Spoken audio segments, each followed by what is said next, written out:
bienvenue sur Trajectoire au rayon X, le podcast qui décrypte les parcours de vie de personnalités qui marquent la radiologie. Un podcast de la Société française de radiologie.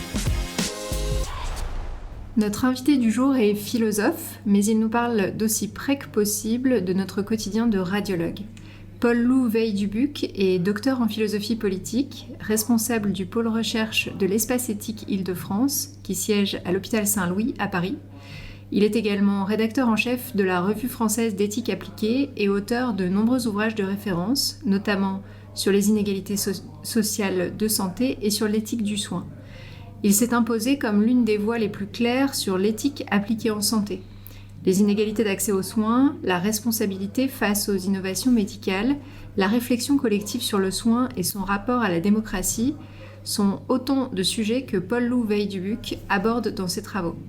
Aujourd'hui, il nous rejoint pour discuter d'un sujet brûlant, comment concilier radiologie, technologie et éthique dans un monde de plus en plus inégal.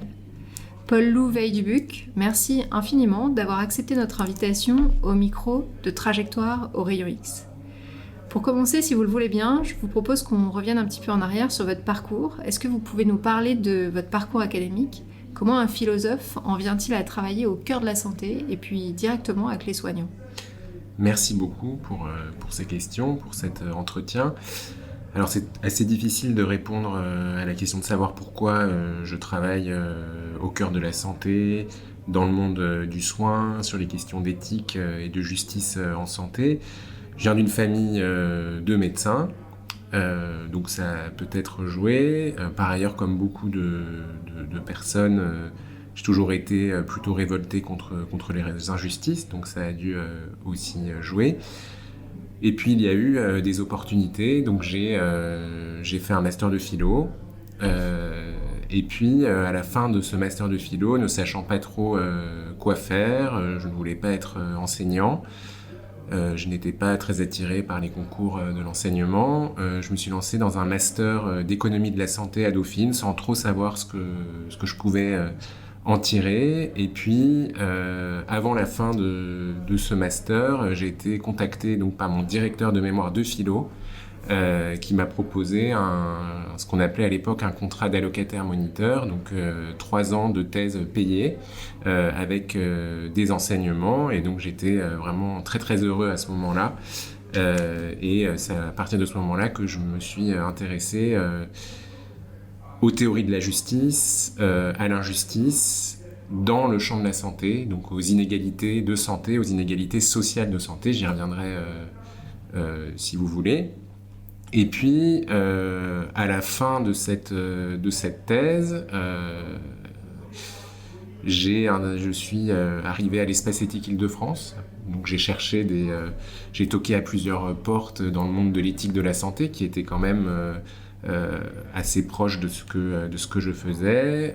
J'ai rencontré Emmanuel Hirsch, qui était à l'époque le directeur de l'espace éthique Île-de-France, qui finalement a accepté de me recruter comme post-doctorant sur la maladie d'Alzheimer, donc un sujet que je ne connaissais pas du tout, sur le diagnostic précoce de la maladie d'Alzheimer, donc pour travailler donc dans un laboratoire d'excellence avec des neurologues, des psychologues, des biologistes, donc a priori un monde que je ne connaissais pas du tout, et je suis toujours à l'espace éthique Île-de-France, donc depuis 2013, même si l'espace éthique a changé de direction depuis quelques années. Maintenant dirigé donc par Fabrice Xil, Nicolas Castoldi et Virginie Ponel. D'accord, donc justement, est-ce que vous pouvez nous parler alors, de vos missions à titre personnel au sein de l'espace éthique Île-de-France, mais aussi plus largement de son rôle auprès des professionnels de santé, de ce qu'est cette organisation et éventuellement de ce qu'on peut en faire, nous, en tant que médecins, si on a envie de se former sur des sujets d'éthique. Bien sûr. Alors, les espaces éthiques régionaux, il en existe dans chaque région. Donc, ce sont des structures publiques qui dépendent des agences régionales de santé, qui sont rattachées aux centres hospitaliers, à des centres hospitalo-universitaires. Le nôtre en Île-de-France, il est rattaché à l'assistance publique Hôpitaux de Paris. Et les missions premières de ces espaces éthiques, c'est vraiment d'être des lieux de ressources, de réflexion, de respiration, d'approfondissement sur les questions de philosophie, d'éthique, de sciences humaines en général, pour les soignants. Ce sont vraiment des lieux pour les soignants. Donc ce sont des lieux de formation. Donc en général, c'est le cas du nôtre, on offre des masters, des DU, et également des doctorats. Voilà. Ce sont des lieux qui sont aussi mobilisés pour animer le débat public en région. Donc, par exemple, là, il va y avoir les états généraux de la bioéthique début 2026. Et donc, tous les espaces éthiques vont être mobilisés pour organiser plein de débats sur les sujets brûlants de bioéthique. Ce sont des lieux aussi qui sont censés animer les réflexions éthiques qui ont cours dans les hôpitaux. Donc vous savez qu'il y a dans tous les hôpitaux une obligation pour la certification d'avoir des comités d'éthique, des cafés éthiques, en tout cas des instances éthiques. Et nous, les espaces éthiques, on est là pour soutenir ces instances, pour faire en sorte qu'elles puissent se rencontrer, discuter de leurs difficultés éventuelles, voilà. Et puis ce sont enfin des lieux de recherche ou de soutien à la recherche. Et alors pour ce qui me concerne, moi je m'occupe plus de cette partie recherche, donc notamment d'une revue, la revue française d'éthique appliquée, mais aussi de journées d'études, de colloques que j'organise et de programmes de recherche auxquels nous participons avec d'autres équipes. Voilà. Et puis on a aussi une équipe de recherche universitaire qui est adossée à l'Espace éthique Île-de-France. Voilà. D'accord, très clair. Donc c'est très vaste. Vos sujets de recherche et de réflexion, en tout cas, concernent majoritairement les inégalités de santé. On en a un petit peu parlé tout à l'heure. Alors qu'en fait, c'est quand même un sujet qui est très peu pris et en tout cas pris à cœur par la communauté autour des médecins notamment. Mais les politiques s'en occupent pas tellement plus, les patients non plus, à vrai dire. Les syndicats, pas plus. Donc, comment vous en êtes arrivé ? En tout cas, quel a été le moment clé dans votre parcours et dans votre carrière qui vous a amené à traiter de ce sujet d'inégalité en santé ? Je ne saurais pas du tout dire quel est ce moment marquant. Je ne sais pas s'il y en a vraiment un, mais je peux vous dire quels ont été les faits marquants qui, au départ, m'ont intéressé et m'ont conduit à penser qu'il y avait quelque chose à creuser. Donc au départ, ce qui m'a intéressé, c'est déjà un changement de regard sur la maladie, qui à mon avis est propre à notre époque. La maladie n'est pas ou plus quelque chose qui vous tombe dessus, quelque chose qui viendrait de l'extérieur. Voilà, la maladie a beaucoup été pensée comme ça, notamment au moment de la création des États-providence. Et on sait que par exemple, le rapport Beveridge, qui a conduit à la création du système de santé anglais, définissait donc la maladie comme un des 5 géants qui se mettaient sur la route des citoyens et contre lequel il fallait les protéger. Donc la maladie n'est plus pensée comme quelque chose qui vous tombe dessus, elle est pensée comme le résultat de facteurs de risque ou de déterminants multiples qui sont à la fois biologiques et sociales, à la croisée des deux. Et donc, à partir du moment où on pense la maladie de cette façon-là, on considère qu'elle peut être évitée ou différée, en tout cas. Qu'il y a toujours quelque chose à faire. Autrement dit, ce qui m'a intéressé au départ, c'est que on considère plus que le hasard pur existe. Voilà, c'est la fin du hasard pur. L'imagerie d'ailleurs, la génomique, les avancées en biologie ont joué un grand rôle dans l'objectivation de ces facteurs de risque. Bien sûr, le hasard continue d'exister et de jouer un grand rôle dans nos vies, dans les mutations génétiques, dans la propagation des épidémies, dans nos histoires de vie, dans tous les mécanismes biologiques, mais le hasard, il n'est jamais pur, il est toujours mélangé à des des phénomènes sociaux, des phénomènes culturels, des phénomènes psychiques. Si je prends par exemple celui de la maladie d'Alzheimer, nous savons aujourd'hui, il y a une étude du Lancet de 2024 qui l'a établi, que plusieurs facteurs de risque favorisent son apparition, dont le tabac, la perte d'audition, l'alcool, le manque d'activité physique. Ça ne veut pas dire que le facteur malchance ne joue pas pour chaque personne diagnostiquée.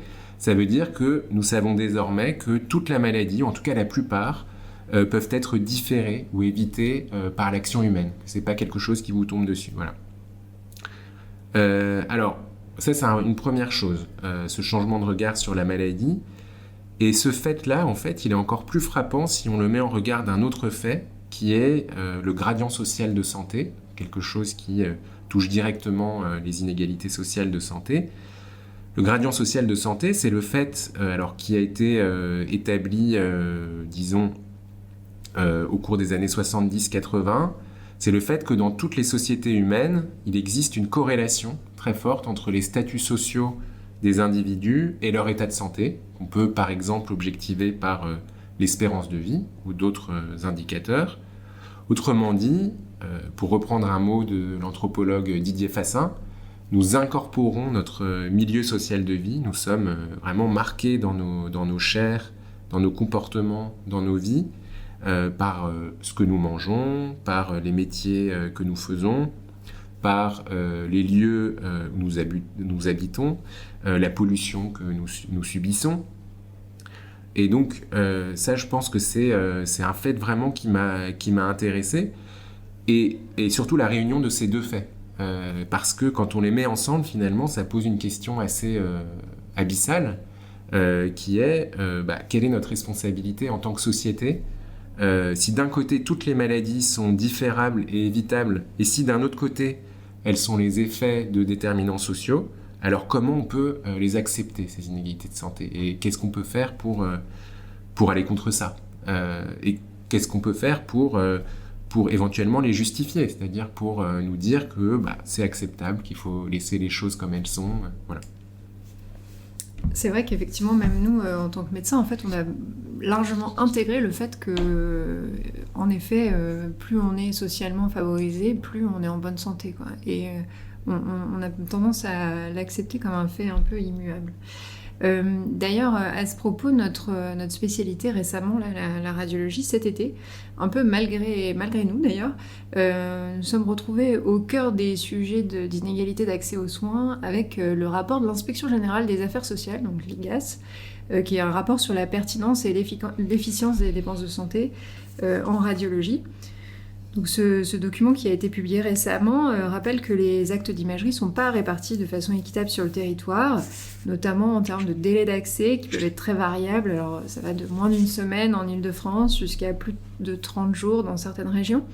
Ces inégalités territoriales, notamment qui concernent les délais d'accès aux examens d'imagerie, c'est un problème qu'on connaît bien, qu'on connaît depuis longtemps, mais en fait ils s'intègrent et surtout ils sont le témoin d'un problème qui est bien plus large, qui est celui donc de la justice sociale en santé sur le territoire français. Quand vous parlez d'injustice en santé, comment vous la définissez et qu'est-ce que disent ces disparités territoriales de notre système de santé actuel ? Alors, donc ça c'était le sujet vraiment de ma thèse, comment définir l'injustice en santé. J'y ai consacré, donc c'est une question qui a continué à me travailler largement après la soutenance, puisque j'y ai consacré un ouvrage qui est paru en 2023. Alors, comment la définir ? Alors, selon une définition très ancienne de la justice, qu'on trouve dans le droit romain, la justice consiste à donner à chacun ce qui lui revient, à chacun son dû. Qu'est-ce que ça peut vouloir dire pour la santé ? Est-ce que ça veut dire qu'il faut égaliser les états de santé ? On voit bien que c'est une idée qui est d'emblée problématique, d'égaliser les états de santé. Déjà, comment on mesure les états de santé ? Qu'est-ce que ça veut dire être en bonne santé ? Bon, ça pose déjà plein de questions. Mais aussi, est-ce que ce serait souhaitable de promouvoir, par exemple, l'égalité des espérances de vie ? Si on assimile la santé à l'espérance de vie, ce qui est déjà problématique, peut-être pas, notamment parce que Nous savons que l'état de santé d'un individu, c'est ce que j'ai dit tout à l'heure, est dû à son milieu de vie et aussi dû à sa façon de vivre, aux choix qu'il fait, et donc à ses valeurs. Donc égaliser la santé pourrait revenir à défendre des interventions liberticides, en tout cas dont personne ne voudrait, un contrôle accru et sans doute un contrôle plus marqué pour certains groupes, des façons de manger, des conduites à risque, des conduites sexuelles, etc. Alors, sur la base de cet argument qu'on peut qualifier de libéral, contre cet éventuel projet d'égaliser la santé, il y a un consensus qui s'est établi, donc notamment en éthique de la santé, mais aussi, disons, dans les institutions de promotion de la santé, notamment l'Organisation mondiale de la santé, pour dire que la justice en santé, ce n'est pas l'égalisation des états de santé, mais l'égalisation des conditions pour être en bonne santé. L'idée, c'est de dire, voilà, chacun devrait se voir garantir les conditions d'une bonne santé, libre à lui ensuite, en fonction de ses valeurs, de ses goûts, de ses préférences, de ce qu'il estime être une bonne vie, d'être ou non en bonne santé ou de faire des arbitrages entre ses valeurs et la santé. Et donc c'est en particulier ce que nous dit la charte d'Ottawa, qui est donc la charte promulguée par l'Organisation mondiale de la santé en 1986 sur la promotion de la santé. Il ne s'agit pas de promouvoir des populations ou des individus en bonne santé, mais de promouvoir un contrôle accru de l'individu et des populations sur leur santé. Je dis bien des individus et des populations, puisque une autre idée importante de cette charte, c'était de dire qu'il faut non seulement renforcer l'autonomie des individus, mais aussi renforcer l'autonomie des groupes, c'est-à-dire favoriser une prise en main des populations sur leur destin. Et à la limite, il y a aussi l'idée qu'il y a un lien entre les deux. Alors, la thèse que j'essaye de faire valoir, notamment dans ce livre-là, c'est que cette idée d'égaliser les conditions, d'être en bonne santé, elle a aussi beaucoup de défauts qui, à mon avis, ne sont pas assez mis en évidence. D'abord, elle se heurte à la réalité de la persistance et parfois de l'augmentation de ces inégalités de santé, voilà, dans de nombreux pays. Il faut voir notamment à ce sujet la conférence inaugurale de Nathalie Bajos au Collège de France, qui est sociologue, qui est vraiment très éloquente sur ce point-là. Et ensuite, ce qui est au cœur de cette idée d'égaliser les conditions et qui est problématique, c'est la supposition selon laquelle nous pouvons distinguer des inégalités de santé qui seraient dues à de vrais choix et des inégalités de santé qui seraient dues à des choix contraints et qui seraient donc injustes. En réalité, c'est très difficile de faire ce départ entre ces deux types d'inégalités qui seraient injustes ou justes. Par exemple, nous savons que les classes populaires fument statistiquement plus que les autres, pourront toujours trouver des personnes qui disent « je veux fumer, je suis attaché à la cigarette, c'est mon choix », et ce, dans tous les milieux sociaux, y compris dans ces milieux-là. Donc ce découpage entre le choix contraint et le choix non contraint, il est, à mon avis, assez inopérant. Pour expliquer le gradient social lié au tabac, c'est-à-dire le fait que le tabagisme est de plus en plus fort, plus on descend, disons, dans l'échelle sociale, moi je préfère plutôt dire que les inégalités sociales de santé sont injustes parce qu'elles résultent d'injustice sociale. C'est-à-dire que les classes populaires subissent plus de stress dans leur vie, ont sans doute davantage besoin de réconfort pour endurer leur vie. Tout ça, bien sûr, est statistique, et cela nous permet à la fois d'expliquer ces inégalités sociales de santé et de voir en quoi elles sont injustes. Donc, pour répondre à la question sur qu'est-ce que c'est que l'injustice en santé, je dirais que l'injustice en santé est la manifestation et la reproduction d'une injustice sociale plus fondamentale qui traverse la vie sociale, l'organisation du travail, le système alimentaire. Voilà. Alors, pour répondre maintenant à la question des disparités territoriales de notre système de santé, Alors en effet, je suis d'accord avec vous pour dire que cet exemple est un très bon exemple pour montrer l'importance des inégalités de santé, mais aussi leur injustice. Mais il faut aussi préciser que ni les inégalités d'accès aux soins, ni les inégalités de recours aux soins ne sont des déterminants importants de la santé. Ça, c'est important de l'avoir en tête, c'est-à-dire que beaucoup de choses se jouent avant l'accès aux soins, dès la gestation, dès l'enfance, vraiment dans le développement du bébé en réalité. Et donc, vous pouvez avoir un système de santé hyper performant et même hyper égalitaire, ce qui est d'ailleurs le cas du système de santé français dans l'ensemble, et vous pouvez avoir en même temps, dans le même pays, de très fortes inégalités sociales de santé, ce qui est aussi le cas de la France. Donc, voilà. Ok, c'est très clair. Alors, une question plus difficile, mais est-ce que vous pensez qu'à notre échelle, en tant que médecin, en l'occurrence en tant que radiologue, est-ce que vous pensez qu'on est capable de pouvoir participer à la réduction de ces inégalités ? Est-ce que, typiquement, avec, par exemple, ces dernières années, on a la téléradiologie qui s'est mise en place sur le territoire de façon assez efficace, d'ailleurs, qui permet à des endroits relativement isolés de pouvoir avoir accès à une permanence de soins, etc. Est-ce que vous pensez que c'est ce type d'initiative que nous, à titre individuel ou collectif au sein de notre spécialité, on peut mettre en place pour essayer de réduire ces inégalités, ou est-ce que vous pensez au contraire que c'est un déterminisme quasiment imposé par la société, mais auquel on peut finalement pas avoir un vrai impact ? Non, je pense que la téléradiologie peut faire partie des solutions pour lutter contre les inégalités sociales de santé, mais on sait aussi que la disponibilité des soins ne suffit pas à ce qu'ils soient vraiment utilisés. Donc il y a toujours un écart entre l'accès aux soins et le recours aux soins. Mais c'est vrai que je ne sais pas en réalité si, compte tenu de l'immensité du problème, les radiologues ont une grande marge d'action face aux inégalités sociales de santé. Peut-être il y aurait deux choses.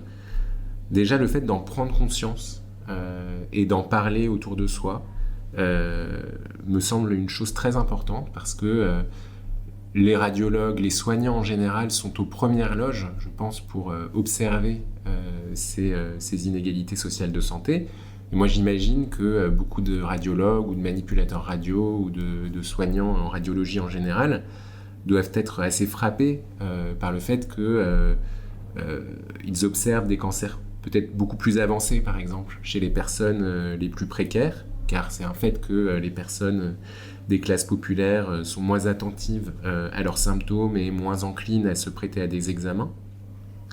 Ils doivent aussi, par les discussions qu'ils ont avec les patients, avoir un accès privilégié avec les rapports différenciés des individus en fonction aussi de leur milieu social à la santé.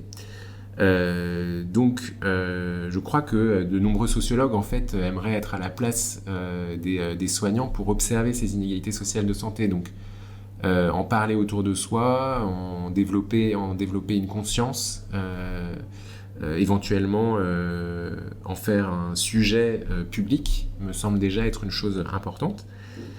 Et puis, la deuxième chose, mais ça je crois que beaucoup de soignants, de radiologues le font de toute façon, c'est d'ajuster toujours sa façon de parler en fonction des personnes qu'on a en face de soi, essayer de se faire comprendre de tout le monde, de passer peut-être plus de temps auprès des personnes dont on pense qu'elles en ont besoin, pour s'assurer que les informations ont été bien comprises, qu'elles concernent le diagnostic ou la suite de la prise en charge. Donc ça, je pense que ce sont deux choses, mais c'est vrai que la marge d'action est quand même relativement limitée.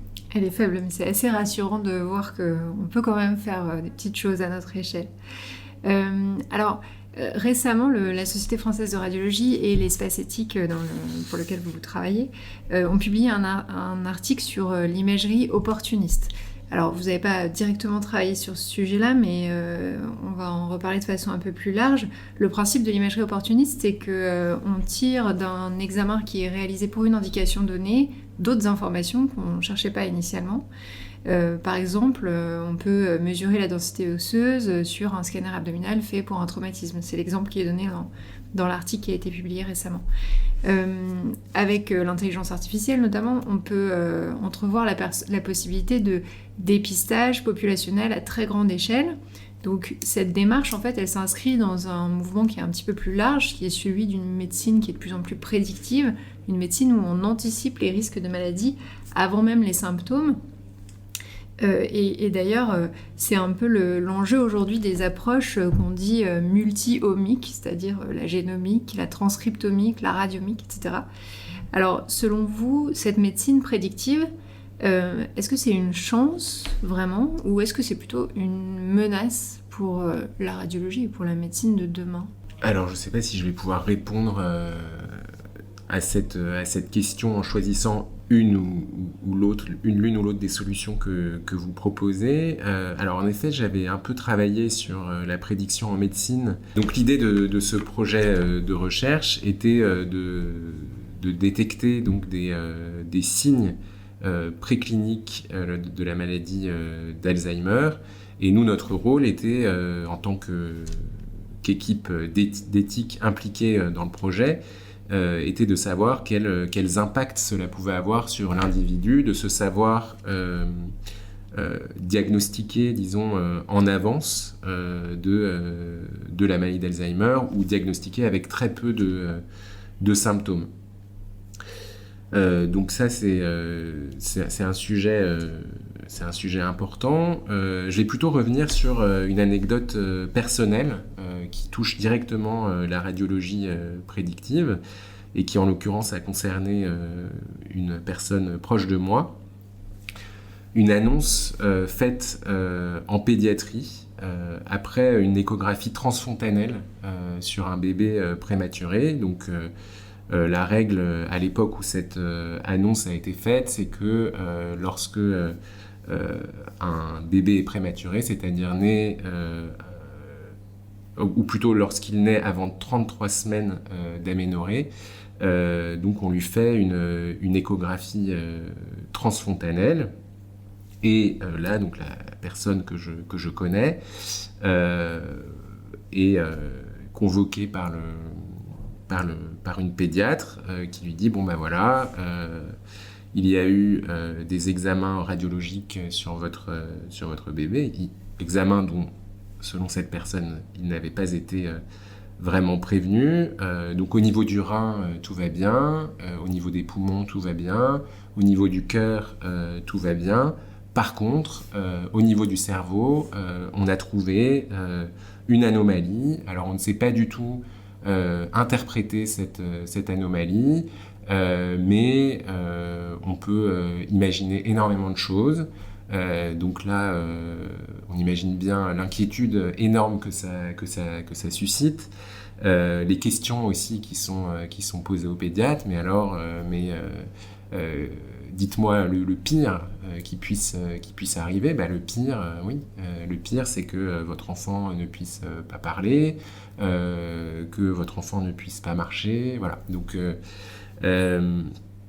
voilà, je trouve que cet exemple, il est intéressant parce que quelques années plus tard, il se trouve que cet enfant va bien et n'a pas de handicap, en tout cas à ce stade, qui soit perceptible.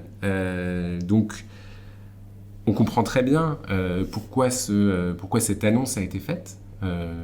Et on comprend très bien les raisons éthiques même qui poussent la pédiatre à ce moment-là à la faire. Donc il y en a plusieurs. Il y a d'abord, on respecte l'autonomie des parents, c'est-à-dire qu'il n'y a pas forcément de raison que le pédiatre dispose d'une information et ne la communique pas aux parents. Ce serait considéré comme paternaliste, voilà, on voit bien l'argument.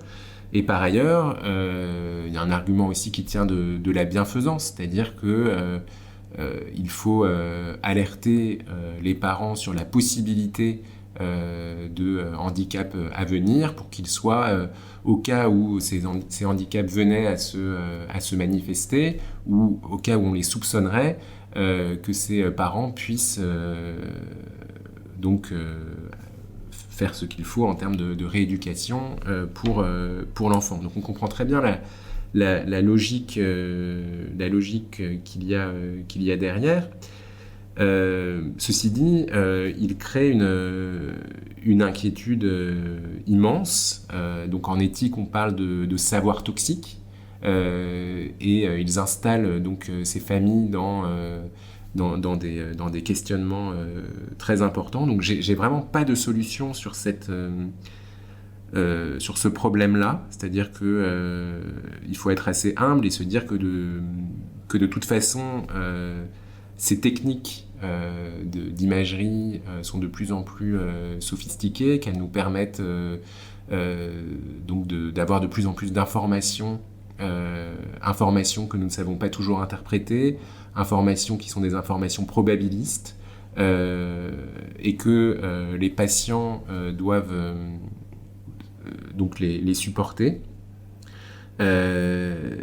Il me semble que ce qui préside à cette annonce dans le cas que je viens de citer, c'est la volonté d'éviter à tout prix la possibilité que quelque chose d'irréversible arrive alors même qu'on aurait pu l'éviter. C'est-à-dire qu'il y a...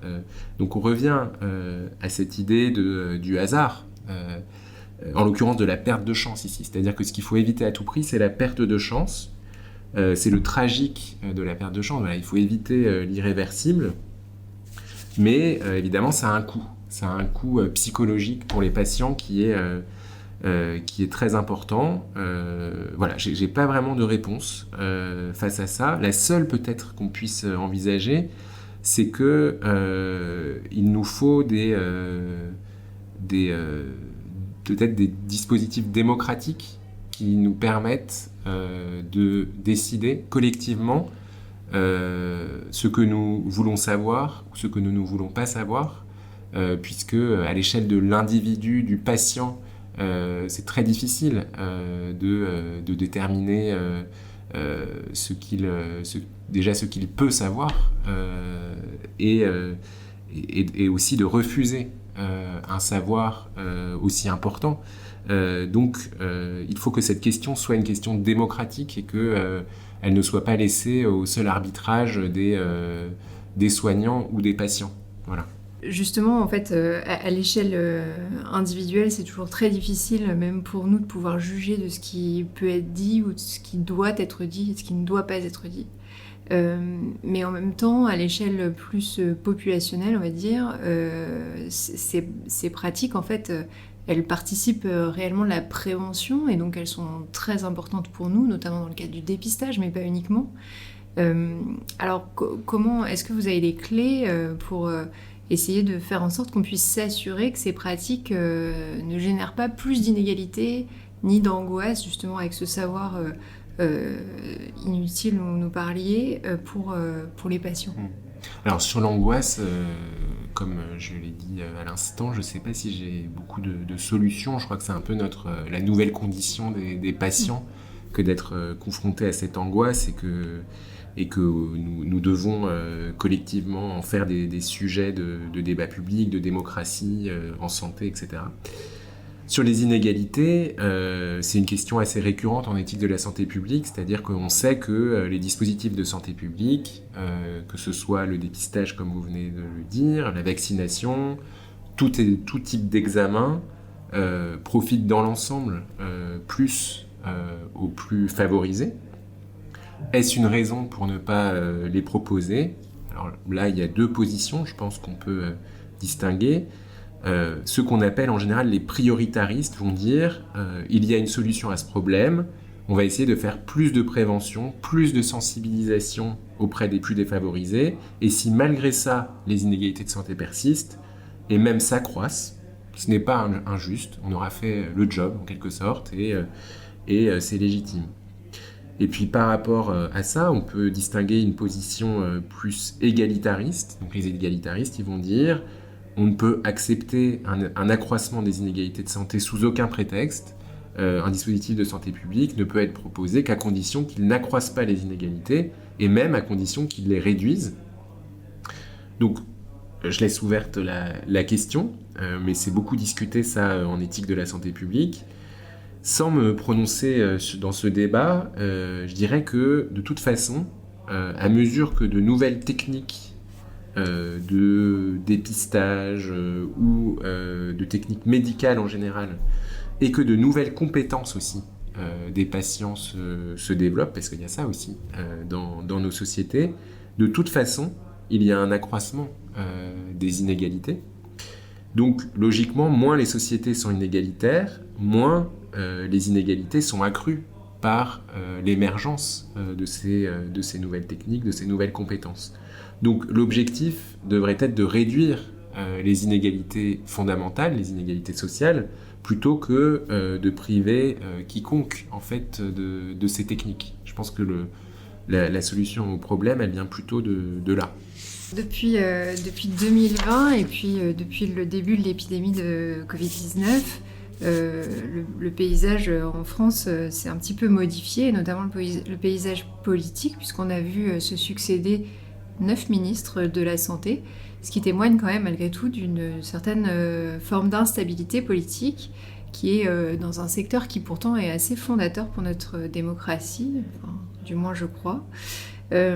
Cette instabilité et cette rotation fréquente pose quand même une question de fond qui est comment on peut faire en sorte que la santé reste un pilier stable de notre paix sociale si les décisions stratégiques, etc. changent au gré des gouvernements. Alors, vous écrivez que le fait de l'inégalité sociale face à la maladie et à la mort n'est pas un objet de débat. Et selon vous, pourquoi les médecins ou la société en général ne parlent-ils pas davantage de cette inégalité fondamentale ? Est-ce que vous pensez que nous, médecins, avons un rôle à jouer dans les politiques de santé ? C'est une bonne question. Déjà, le fait que ce ne soit pas un objet de débat, je pense qu'on en a la preuve à chaque élection. C'est-à-dire qu'on ne parle pas des inégalités sociales de santé en tant que telles. En revanche, ce que je trouve intéressant, c'est qu'on en parle de façon indirecte des inégalités sociales de santé. Par exemple, au moment de la réforme des retraites, en fait, il était question des inégalités sociales de santé quand on voyait des banderoles comme métro, boulot, tombeau. En fait, indirectement, il était mis en évidence que les classes les plus populaires, finalement, n'avaient pas beaucoup de temps de vie après le temps de travail.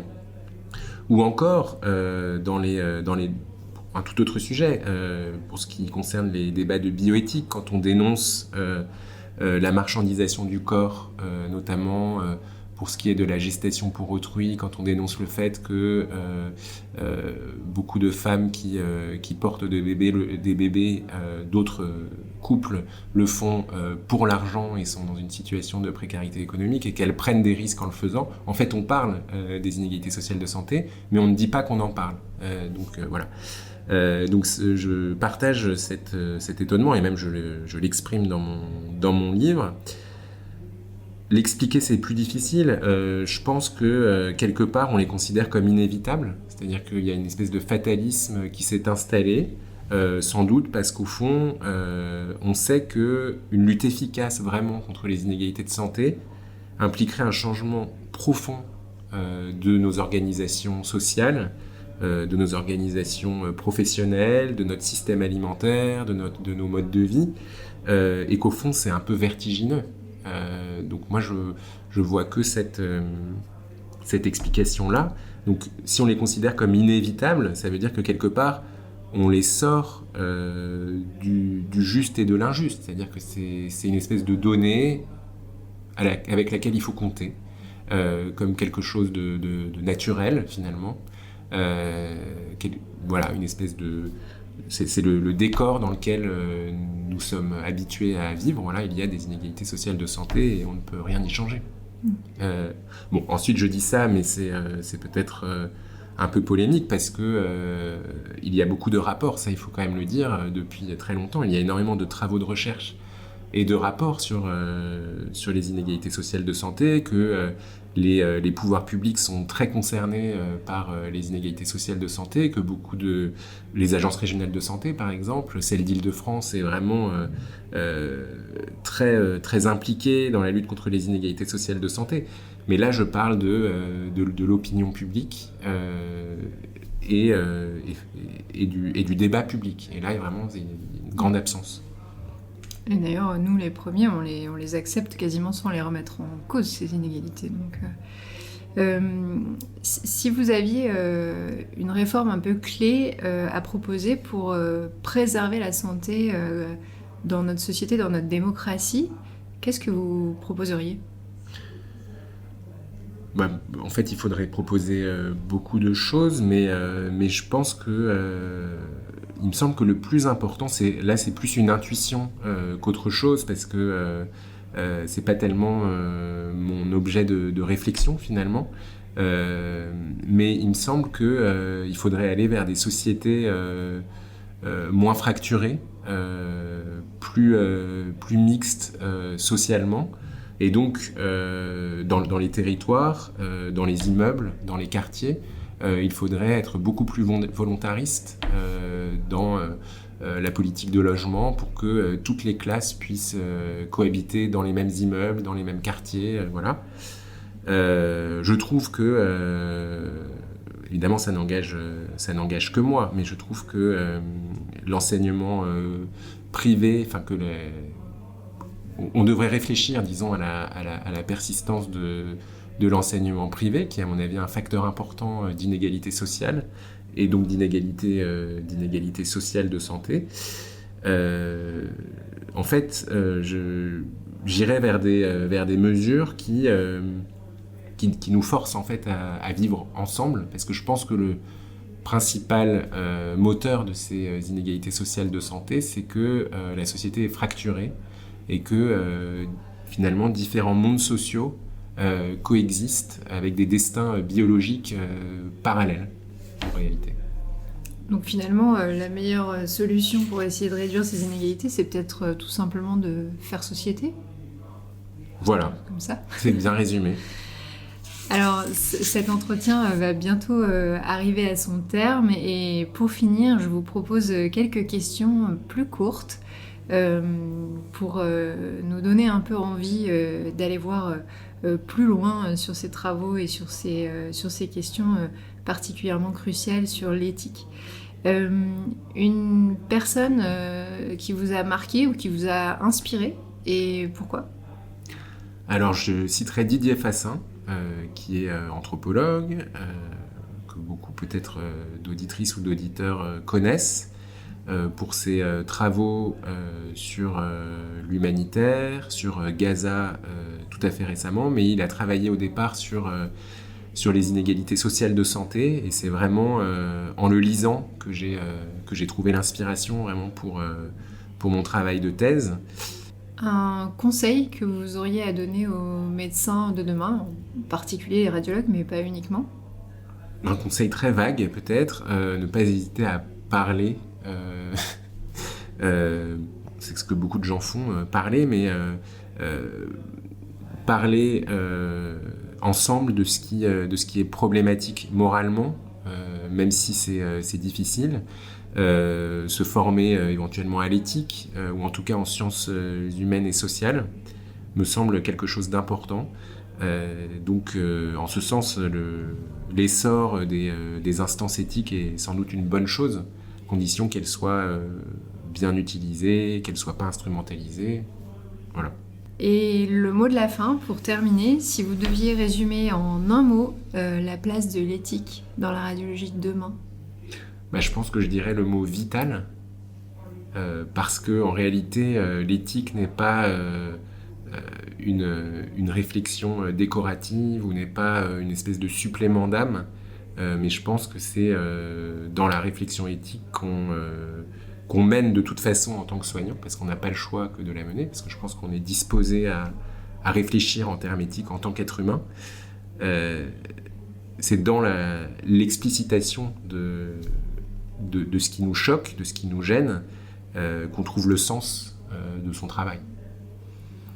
Exactement, donc je pense que ça résume bien cet entretien. L'éthique aujourd'hui, c'est pas décoratif et c'est vraiment au cœur de notre pratique de soignant et de notre pratique quotidienne, même si malheureusement on n'a pas pu évoquer toutes sortes de sujets aujourd'hui.